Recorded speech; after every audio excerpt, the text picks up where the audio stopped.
El discurso de las autoridades del más alto nivel ha generado un clima propicio para la comisión de graves violaciones a los derechos humanos. No podemos olvidar que fue el propio presidente Sebastián Piñera quien le declaró la guerra al pueblo chileno.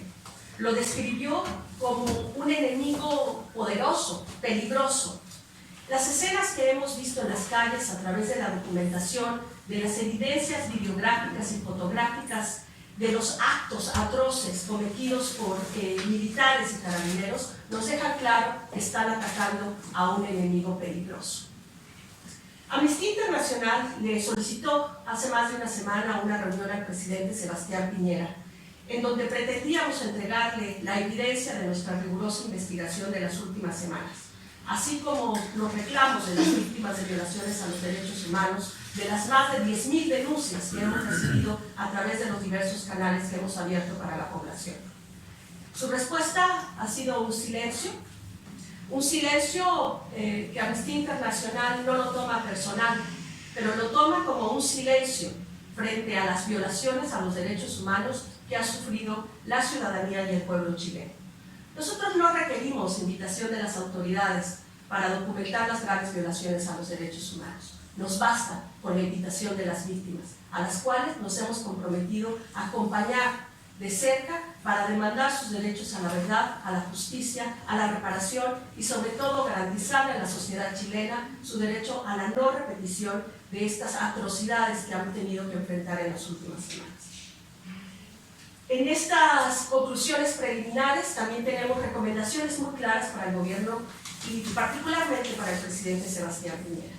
La recomendación y la exigencia de derechos más importante es que ponga fin a la represión violenta en contra de las personas que legítimamente están ejerciendo sus derechos a la protesta pacífica y a la libertad de expresión. Lamentablemente, hasta el día de ayer, seguimos recibiendo denuncias y reportes de abusos policiales, de uso excesivo de la fuerza y de arbitrariedades que se cometen en contra de las personas que pacíficamente se encuentran ejerciendo su derecho a manifestarse. Y le solicitamos al presidente Piñera que al más alto nivel, así como abre a la televisión pública sus discursos, haga un llamado para que se ponga fin a la represión y se garantice el derecho de las personas a salir a las calles, sus calles, a manifestarse y seguir exigiendo el cumplimiento de los derechos humanos y de las normas nacionales e internacionales.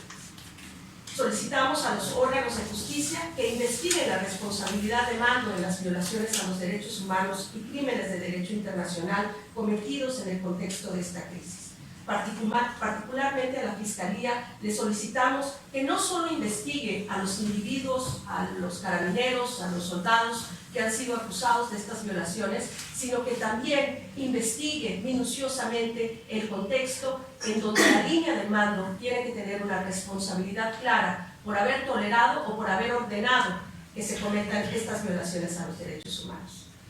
Las autoridades y el presidente Sebastián Piñera tienen que poner todos sus esfuerzos y generar todas las medidas necesarias para atender de manera inmediata las demandas de la sociedad, las demandas legítimas por el ejercicio de derechos económicos, sociales y las demandas por una sociedad más justa e igual. Un proceso que pueda llevar a la formación constituyente de una nueva Chile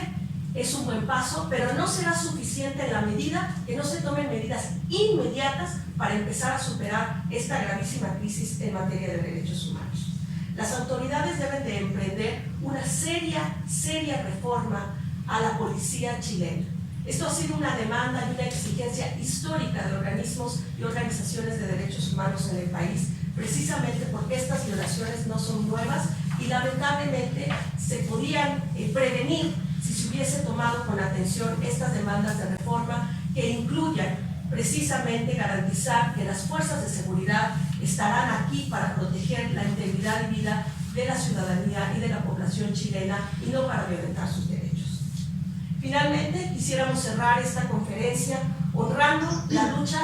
de las y los jóvenes en el país. Son las y los jóvenes quienes están marcando la dirección y el rumbo del presente y el futuro del país. Pero también son las y los jóvenes, las niñas y los niños, los adolescentes, quienes han sufrido desproporcionalmente los efectos de estas gravísimas violaciones a los derechos humanos. Se siguen sumando a las cifras, estas cifras atroces de tortura, de malos tratos, de detenciones arbitrarias, niñas y niños y adolescentes que están viviendo la retraumatización de la sociedad chilena. Muchas gracias.